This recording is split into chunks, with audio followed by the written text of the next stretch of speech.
Assalamualaikum warahmatullahi wabarakatuh. Perkenalkan, nama saya Muhammad Yusri Lesa Mahindra. Alamat saya Jambi Kumbu Basru Jambi Lumajang. Fakultas saya Tarbiyah. Jurusan saya PGMI atau Pendidikan Guru Madrasah Ibtidaiyah.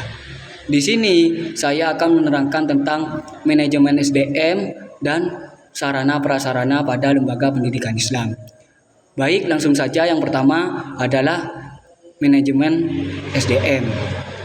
Manajemen sumber daya manusia atau SDM di pendidikan adalah pengelolaan pendidikan dan tenaga kependidikan untuk mencapai tujuan pendidikan.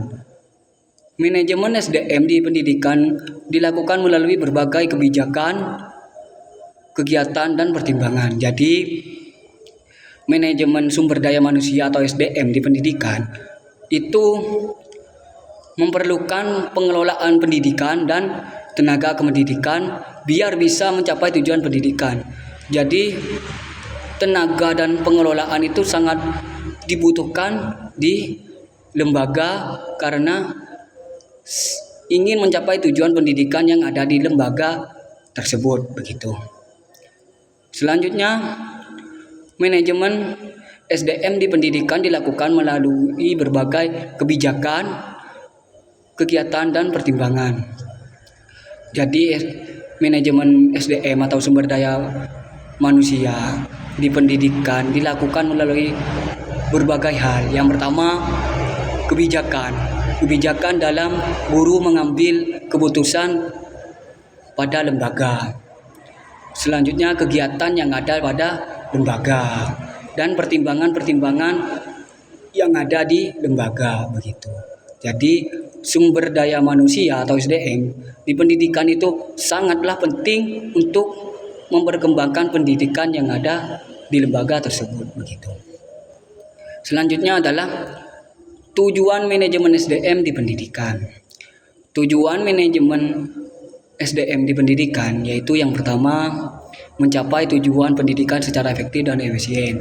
Jadi tujuan manajemen SDM di pendidikan yang pertama itu mencapai tujuan pendidikan secara efektif dan efisien.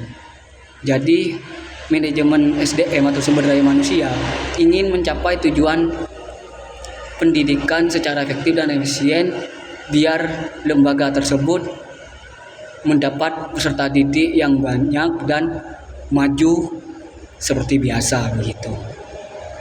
Yang kedua, mengelola, mengarahkan, dan mengembangkan potensi manusia. Yang pertama yaitu mengelola. Mengelola bagaimana pendidikan di lembaga tersebut aktif, pelajarannya dan gurunya dan lain-lainnya. Yang kedua, mengarahkan. Nanti guru mengarahkan siswa untuk membaca, menulis, dan mengerjakan PR di rumah kalau diberikan PR. Dan yang ketiga, mengembangkan potensi manusia. Jadi guru juga mengembangkan potensi manusia atau mencari guru untuk mengisi kekosongan di lembaga tersebut, begitu, atau mengisi kekurangan pelajaran yang ada di lembaga tersebut, begitu. Selanjutnya adalah sarana prasarana pada lembaga pendidikan Islam. Sarana dan prasarana pada lembaga pendidikan Islam itu meliputi bangunan, perlengkapan, dan media pembelajaran. Jadi sarana dan prasarana pada lembaga pendidikan Islam itu hanya meliputi bangunan, perlengkapan, dan alat media. Bangunan seperti contoh tembok-tembok yang ada di perkelas dan pagar yang ada di masuk di depan lembaga dan lain-lainnya.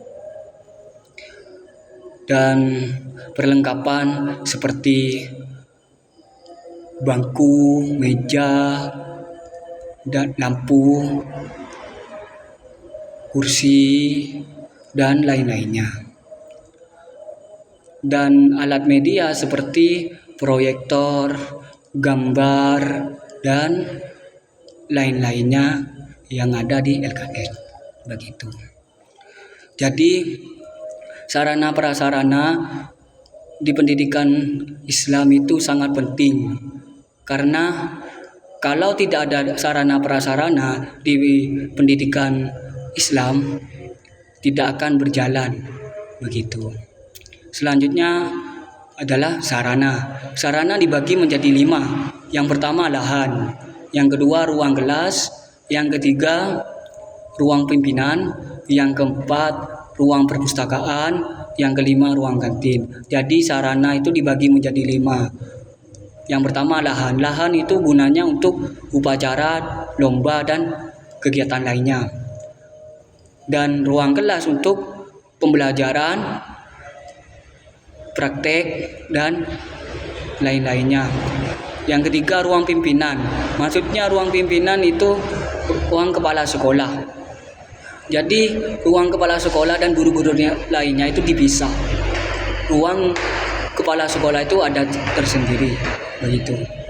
Yang keempat ada ruang perpustakaan. Jadi ruang perpustakaan itu juga termasuk sarana. Begitu. Dan ruang kantin juga termasuk sarana. Begitu. Jadi 5 pembagian yang ada di sarana itu sangat penting di pendidikan Islam saat ini. Begitu. Yang kedua adalah prasarana. Prasarana itu dibagi menjadi 4. Yang pertama bangunan sekolah, perabotan sekolah, tempat berolahraga, dan ruang kesenian. Yang pertama adalah jadi bangunan prasarana itu yang pertama bangunan yang ada di sekolah. Jadi bangunan yang ada di sekolah itu sangat penting untuk lembaga tersebut dan masuk pada prasarana dan sarana. Begitu. Dan juga yang kedua perabotan sekolah. Perabotan sekolah ini juga masuk sarana dan prasarana. Seperti contoh kursi, meja, dan lain-lainnya. Dan tempat berolahraga itu juga masuk pada sarana prasarana yang ada di pendidikan tersebut. Dan yang terakhir ruang kesenian juga masuk sarana prasarana yang ada di pendidikan tersebut. Begitu.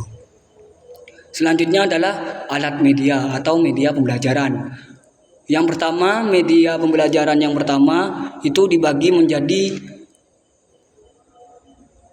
2, yaitu yang pertama alat pelajaran. Alat pelajaran itu sangat penting bagi lembaga pendidikan untuk mencapai suksesnya pelajaran di lembaga tersebut. Seperti contoh alat pelajaran itu gambar dan gambar-gambar yang ada di LKS tersebut. Begitu. Dan atau gambaran-gambaran peserta didik dan lain-lainnya. Yang kedua adalah media yang dapat merasakan pikiran, perasaan, dan perhatian peserta didik. Seperti contoh proyektor yang disambungkan ke laptop untuk melihat video. Tujuannya untuk merasakan pikiran, perasaan, dan perhatian peserta didik. Begitu. Selanjutnya adalah tujuan prasarana atau sarana prasarana pendidikan Islam bertujuan untuk membantu mencapai suksesnya kegiatan pendidikan yang ada di lembaga di Indonesia. Jadi manajemen sumber daya manusia, sarana-sarana pada lembaga pendidikan Islam itu sangat penting bagi lembaga-lembaga yang ada di Indonesia begitu. Cukup sekian dari saya, kurang lebihnya mohon maaf. Assalamualaikum warahmatullahi wabarakatuh.